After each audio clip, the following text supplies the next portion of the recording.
এই পর্দাটাকে ভেদ করে সোজা নেমে গেছে, গিয়ে এখানে খাদ্যথলিটাকে তৈরি করেছে। এই খাদ্যথলি আর ইসোফেগাসটা এসে মিট করছে স্টোমাকের সঙ্গে। খাদ্যথলি মিট স্টোমাক,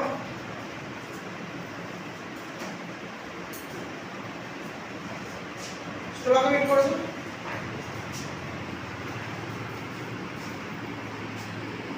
স্টোমাক ঘুরে এসে এইখান থেকে স্টোমাকটা সরু হয়ে গেছে, সরু হয়ে গিয়ে একটা বেন্ডিং হয়েছে। এই জায়গাটার নাম এটা তো স্টোমাক, ডিওডেনাম। আচ্ছা পার্টিকুলার এই জায়গাটার নাম কি বলতো? ওটা আগে বলে রেখেছো বলে জিজ্ঞাসা। Sphincter sir. স্পিংটার আছে, স্পিংটার এখানেও আছে। এটা lower sphincter.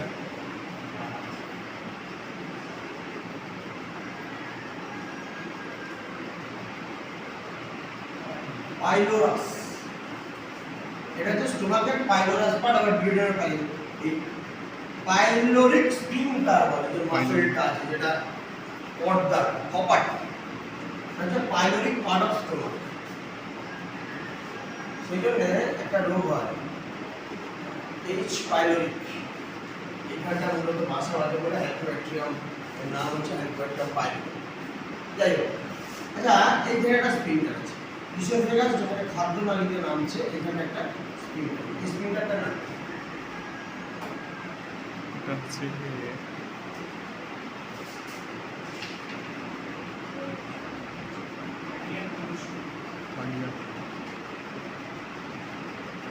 Cardiac sphincter, cardiac notch, cardiac sphincter. কেন কার্ডিয়াক? হঠাৎ কার্ডিয়াক কথার অর্থ তো হার্ট, হঠাৎ এরকম নাম হলো কেন? রেট্রোস্টার্নাল রিজিয়নে হার্ট থাকে, আমাদের ঠিক স্টার্নালের পিছনে হার্টটা আছে, আর সেইখানটাই হার্টটা যে জায়গায় বসে আছে এই স্পিংটারটা মূলত সেই জায়গাটা দিয়ে আছে। সেই জন্য এইটার নাম, যদিও স্টোমাকে অবস্থিত, এটার নাম হচ্ছে কার্ডিয়াক স্পিংটার। এটা ভাল্ব, একমুখী ভাল্ব। এই ভাল্বে খাদ্য শুধু নিচে দিতে হয়। আচ্ছা এই পর্যন্ত ডিওডেনাম হলো। ডিওডেনামের তিনটে part, first part, second part, third part, তিনটে পার্ট। এইবার আমরা এতটা যেখানে এসেছি, এর মধ্যে আরো কিছু ফিজিওলজিক্যাল অ্যানাটমিক্যাল সিচুয়েশন আছে।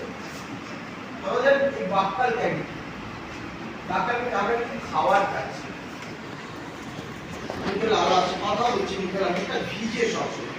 এই ভিজে থাকার কারণ কি স্যার? লালা রস আসছে, লালা রস, লালা রস করতে আসছে, স্যালাইভারি গ্ল্যান্ড, ছটা লালা ইংরেজিতে স্যালাইভা, ব্যাপারটা কোথা থেকে আসছে? 6টা গ্ল্যান্ড আছে স্যার, 6টা গ্ল্যান্ড। 6টা গ্ল্যান্ড, সেই 6টা গ্ল্যান্ড কোথায় কোথায় আছে কি নাম? কানের দুপাশে আছে, কানের দুপাশে দুটো আছে, দ্যাটস এটা কি? Parotid gland. দুটো প্যারোটিড গ্ল্যান্ড। লোয়ার জয়েন্ট ঠিক নিচে দুটো আছে, দ্যাটস সাবম্যান্ডিবুলার গ্ল্যান্ড। ম্যান্ডিবুলার নিচে সাবম্যান্ডিবুলার গ্ল্যান্ড। আর জিভের নিচে দুটো আছে, দ্যাটস সাবলিঙ্গুয়াল গ্ল্যান্ড। এই 6টা গ্ল্যান্ড এরা কি করছে? আমরা যে খাবারটা খাচ্ছি সেটাকে চিবিয়ে নরম করার জন্য কিছু স্যালাইভা সিক্রিশন করছে। স্যালাইভা সিক্রিশন করে খাবারগুলো ভিজিয়ে দিচ্ছে, নরম করে দিচ্ছে। আরেকটা কাজ সেটা হচ্ছে লালায় যে কেমিক্যাল কম্পোনেন্টগুলো আছে তাদের অ্যান্টি ব্যাকটেরিয়াল রোল আছে, খাবারের সঙ্গে কিছু ব্যাকটেরিয়া আছে সেগুলো নিয়ে। তাহলে 6টা লালা গ্রন্থি। তারপরে স্টোমাক, ইসোফেগাস হয়ে স্টোমাক চলে এলো। স্টোমাকের ডান দিকে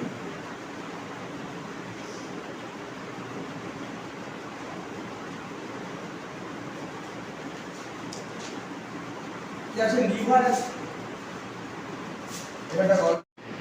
আর এদিকটা আছে লিভার।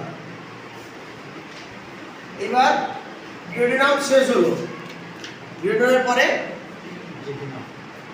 জেজুনাম, ইন্টেস্টিনাল কয়েল এবং স্মল ইন্টেস্টিন। ডিওডেনাম দিয়ে শুরু হলো, তারপরে অঞ্চল হচ্ছে জেজুনাম, তারপরে ইলিয়াম,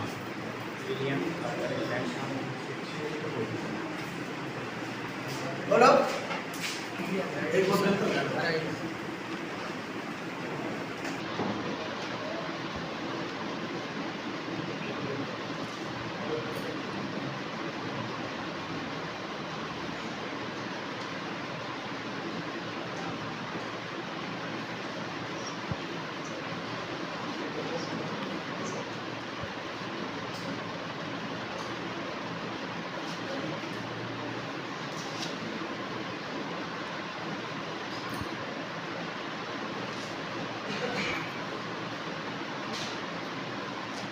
ইলিয়াম এসে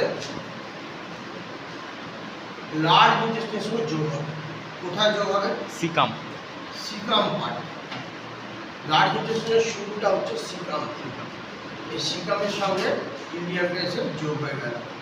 এই জায়গাটার নাম হচ্ছে ইলিও সিকাল জাংশন। এটা হচ্ছে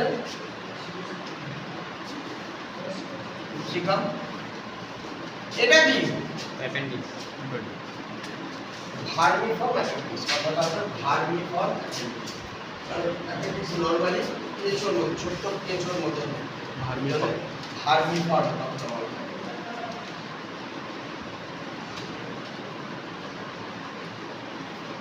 আচ্ছা, ওটা কি ইনফেক্টেড হলে তখন কি অ্যাপেন্ডিক্স বলবো? অ্যাপেন্ডিসাইটিস মেডিকেল টার্মে যার পিছনে আইটিএস আছে সেখানে ইনফ্লামেশন। স্টোমাটাইটিস, গ্যাস্ট্রাইটিস, অ্যাপেন্ডিসাইটিস মানে প্রদাহ কথাটা আসবে। প্রদাহ। আইটিএস যার পিছনে যোগ আছে সেখানে ফুলে গেছে, সোয়েলিং হয়েছে। আইটিএস যার পিছনে দেওয়া আছে সেই সোয়েলিং হয়ে গেছে।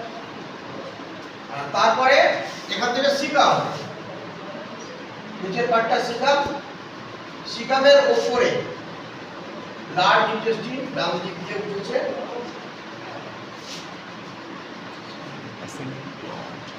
এটাকে কি বলা হয়?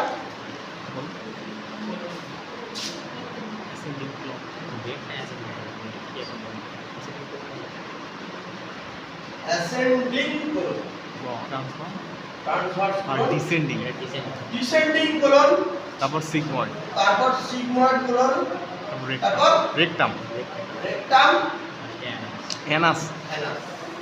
এবার স্ট্রাকচার, দ্যাটস কল্ড অ্যানাটমি। এবার ফিজিওলজি। আরে ঠোঁট থেকে অ্যানাল ক্যানেল পর্যন্ত, ডিপ অ্যানাল ওপেনিং পর্যন্ত তার যে স্ট্রাকচার সেটা আমরা জানলাম। এবার নরমাল অঙ্ক বলি যে 6টা গ্রন্থি আছে, দুটো প্যারাটিক গ্ল্যান্ড, দুটো সাবম্যান্ডিবুলার গ্ল্যান্ড, দুটো সাবলিঙ্গুয়াল গ্ল্যান্ড। এই 6টা গ্ল্যান্ড সারা দিনে কতটা মিউকাস বা তার সিক্রিশন কতটা করছে? 6টা গ্ল্যান্ড মিলিয়ে প্রায় 1200 ml।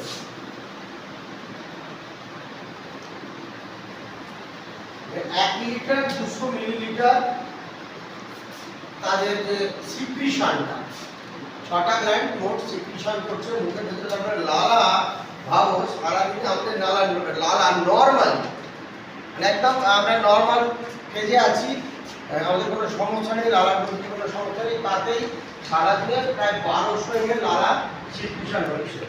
সেটা খাওয়ার সঙ্গে যাচ্ছে, কুটু হয়ে বাইরে ফেলছি, এমনি মুখের ভেতরটা ভিজিয়ে রেখেছে, এটা করে তার টোটাল পরিমাণ হচ্ছে প্রায় 1200 ml। লালা গড়ায় তাদের মানুষের বেশি হয়ে গেছে। এবং এইগুলোর মূলত কারণ হচ্ছে মুখের ভেতরে জীবাণু সংক্রমণ। মুখের ভেতরে জীবাণু সংক্রমণ ওই পেশেন্টগুলোকে যাদের এরকম লালা পড়ে মুখ দিয়ে, তাদের যদি ব্রাশ করে শুতে বলা হয় যে শোয়ার আগে ভালো করে ব্রাশ করে ফেল, তাহলে এটা করে। এবার তাদের যদি না কামে এদের কিছু ট্রিটমেন্ট দিতে হয়, কভার দিতে হয়, সবসময় লালা পড়ে। আর একটা জিনিস হয় বাচ্চাদের, যাদের মুখগুলো তখন ভালোভাবে তৈরি হয়, তাদের ক্ষেত্রে লালা পড়া খুব সাধারণ। একটা একদম ছোট বাচ্চারা সবসময় লাল করে, গলায় একটা ইয়ে ঝুলিয়ে রেখেছে, টাওয়ালের মধ্যে ঝুলিয়ে রেখেছে, ভিজে যায় নালপট্টি। হচ্ছে অ্যাকচুয়ালি সেদের সব গ্রন্থির যে স্প্রিন্টারগুলো আছে, সমস্ত গ্রন্থির মুখে একটা স্প্রিন্টার লাগানো, যাতে না হুল করে বেরিয়ে যায়। যেমন দেখবে খুব কমন বাচ্চাদের একদম 1 সপ্তাহ 10 দিনের বাচ্চা তার যদি ফুটো করা হয় তাহলে দেখা যাবে যে তার হার্টে কোথাও একটা ফুটো আছে এবং সেটা আস্তে আস্তে কভার হয়ে যায়। যাদের কভার হয় না, বড় হয়ে যায়, তাদের ক্ষেত্রে বলা হয় ভেন্ট্রিকুলার সেপ্টাইড ডিএসডি তাদের পরে অপারেশন করে এই ফুটোটা বন্ধ করতে হয়। বেশিরভাগ ক্ষেত্রে কিন্তু ওগুলো কভার হয়ে যাবে। মাথার এইখানটা দপদপ করছে, বাচ্চাদের একদম হচ্ছে বোঝা যায় না, হাড়টা তখন তৈরি হয়ে যাবে। কোনো বাচ্চা একদম জন্মানোর পরে পরে যখন কাঁপছে, নাভির কাছটা ফুলে উঠছে, এই জায়গাটা ফুলে উঠছে, আসলে পেরিটোনিয়ামটা তো দিক থেকে তৈরি হচ্ছে, সেটা হলো পুরোপুরি কভার করতে পারে। এরকম বাচ্চাদের এই স্পিনটারগুলো তখন পুরোপুরি তৈরি হয়নি বলে অত লাভ। হ্যাঁ হ্যাঁ আমরা ঠিক করি। তুমি ছোটবেলায় যখন ছিলে তোমার আরো লাভ করতে আমি পরে না তুমি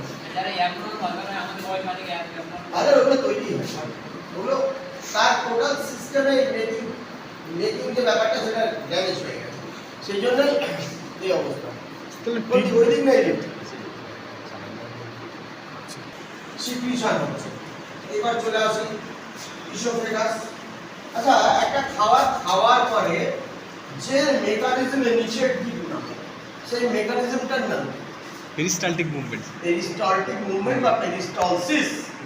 যে মেকানিজমে খাদ্য গ্রহণের পরে খাদ্য বস্তুটা ইসোফেগাস দিয়ে খাদ্যথলি এবং খাদ্যথলি থেকে ডিওডিনাম হয়ে জেজুনাম ইলিয়াম হয়ে লার্জ ইন্টেস্টাইন ঘুরে বেরিয়ে যায়, তার অপাচ্য অংশটা বেরিয়ে যায়। টোটাল যে সিস্টেমে চলে সেটাকে বলে পেরিস্টালসিস বা পেরিস্টালটিক মুভমেন্ট। এই পেরিস্টালটিক মুভমেন্ট সবসময় টু ডাউনওয়ার্ডস হবে, সবসময় নিচের দিকে যাবে।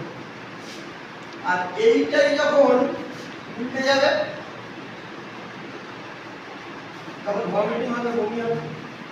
কোনো কারণে যদি এই পেরিস্টালসিসটা ঘুরে যায়, টিউন পাল্টে যায় বা টিউন উল্টে যায়, তাহলে একটা টিউনে বাধা আছে, একটা নির্দিষ্ট টিউন আছে, তুমি যে 4টে ধাক্কা খাবে খেয়ে নামবে, মিনিমাম 4টে ধাক্কা খেয়ে হবে। তো সেটাই যখন ঘুরে গেল কোনো কারণে রিভার্স হয়ে যায়, তখন আমাদেরকে ওপর দিক দিয়ে উঠবে। তখন হয় কি আমরা এই যে দেখাচ্ছিলাম না কার্ডিয়াক স্ফিংটারটা তাহলে তো খুলবে, কার্ডিয়াক স্ফিংটারটা তখন এদিকে খোলার কথা ছিল, এই ফোর্সে ওপর দিক খুলে যায়।